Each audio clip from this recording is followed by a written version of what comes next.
तो एशवन, जैसा कि हम लोग हिंदी के पैसेज को इंग्लिश में ट्रांसलेट करने का यह जो सीरीज़ है उसका स्टडी कर रहे हैं। तो इस सीरीज़ के पिछले वीडियो में हम लोगों ने एक्सरसाइज 70 के हिंदी के पैसेज को इंग्लिश में ट्रांसलेट करना सीखा था। तो आज के इस वीडियो में हम लोग एक्सरसाइज जो 71 है अर्थात 71 है, उसमें जो हिंदी का पैसेज दिया गया है उसे इंग्लिश में हम लोग ट्रांसलेट करेंगे। तो यह जो एक्सरसाइज है मैं एक्सेलेंट जनरल इंग्लिश बुक से करा रहा हूँ और यह प्रीवियस ईयर बोर्ड एग्जाम में पूछे जा चुके हैं, इस वजह से इन्हें आप अच्छे से समझ लें तो आपके लिए काफ़ी अच्छा होगा। और यदि आप हिंदी के पैसेज को बिल्कुल भी इंग्लिश में ट्रांसलेट नहीं कर पाते हैं, आपको प्रॉब्लम होती है, तो आई बटन पे जो मैंने वीडियो का लिंक दिया हुआ है या फिर वीडियो के डिस्क्रिप्शन में जो मैंने प्लेलिस्ट का लिंक दिया हुआ है उससे आप ज़रूर एक बार वॉच करें और आप आसानी से हिंदी के पैसेज को इंग्लिश में ट्रांसलेट करना काफ़ी हद तक सीख सकते हैं, क्योंकि मैंने उन वीडियोस में आपको इंग्लिश ग्रामर के बेसिक टॉपिक्स को अच्छे से टीच किया हुआ है, जिनकी मदद से आप हिंदी के पैसेज को काफ़ी हद तक आसानी से इंग्लिश में ट्रांसलेट कर सकते हैं। तो मैं वीडियो स्टार्ट करूं इससे पहले आपको बताना चाहूँगा, यदि आप यूपी बोर्ड एग्जाम 2021 के लिए पूरी तरह से इंग्लिश की तैयारी करना चाहते हैं कक्षा 12 के लिए, तो हमारे चैनल के प्लेलिस्ट में जाइए, आपको इंग्लिश का पूरा प्रिपरेशन देखने को मिल जाएगा। तो आज का यह जो एक्सरसाइज है 71 या यूपी बोर्ड एग्जाम 2002 के सेकेंड सेट में पूछा गया था।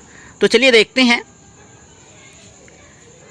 तो यह जो हिंदी का पैसेज है वह है, भारतवर्ष में धर्मात्माओं की अनेक कहानियाँ प्रचलित हैं।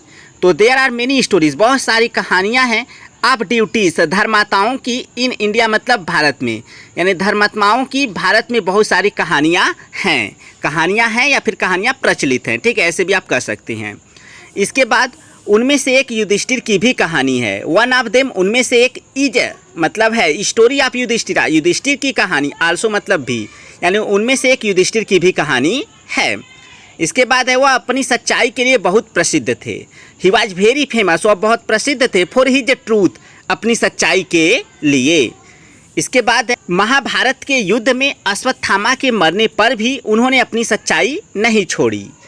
तो ही डिड नॉट गिव अप, उन्होंने त्यागा नहीं या छोड़ा नहीं, हिज ट्रूथ, अपनी सच्चाई, even after the death of Ashwatthama, यानी अश्वत्थामा की मृत्यु के बाद भी, in the battle of Mahabharata, अर्थात महाभारत के युद्ध में, बैटल की जगह आप वार भी लिख सकते हैं। तो ही did not give up his truth even after the death of Ashwatthama in the battle of Mahabharata, यानी महाभारत के युद्ध में अश्वत्थामा की मृत्यु के बाद भी, इवन मतलब भी, उन्होंने अपनी सच्चाई को नहीं छोड़ा। इसके बाद आगे बढ़ते हैं।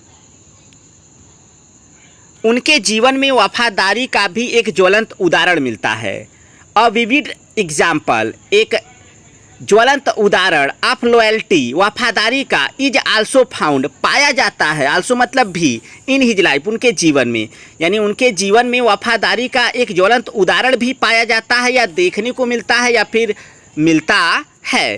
तो यह पैसिव वॉइस का रूप दिया गया है प्रेजेंट इंडेफिनिट टेंस का, ठीक है। तो अ vivid example of loyalty is also found in his life, अर्थात उनके जीवन में वफादारी का एक ज्वलंत उदाहरण भी मिलता है। इसके बाद है मृत्यु के समय स्वर्ग में उनका कुत्ता भी उनके साथ गया, eight the time of death, अर्थात मृत्यु के समय, हिज डॉग, उनका कुत्ता, आल्सो अकम्पनीड हिम, अकम्पनी मतलब साथ जाना, अकम्पनीड हिम, उनके साथ गया, टू हेवन मतलब स्वर्ग को, at the time of death his dog also accompanied him to death, अर्थात मृत्यु के समय उनका कुत्ता भी स्वर्ग को उनके साथ गया। इसके बाद है स्वर्ग में प्रहरी ने उनको फाटक पर रोका, द गार्ड इन हेवन, यानी स्वर्ग में गार्ड अर्थात प्रहरी, स्टॉप्ड हिम, उन्हें रोका, एट द गेट, दरवाजे पर या फिर फाटक पर, एंड सेड, और कहा, धर्मराज, धर्मराज, आप इस कुत्ते के साथ अंदर नहीं जा सकते, यू कैन नॉट गो इन, आप अंदर नहीं जा सकते, विथ दिस डॉग, इस कुत्ते के साथ। इसके बाद आगे बढ़ते हैं। अगर आप लोग बिल्कुल भी हिंदी के पैसेज को इंग्लिश में ट्रांसलेट नहीं कर पाते हैं तो आई बटन पे जो मैंने वीडियो दिया हुआ है उसे आप ज़रूर वॉच कर लीजिएगा, और वीडियो के डिस्क्रिप्शन में भी दिया हुआ है, आप चाहें तो डिस्क्रिप्शन से भी वॉच कर सकते हैं।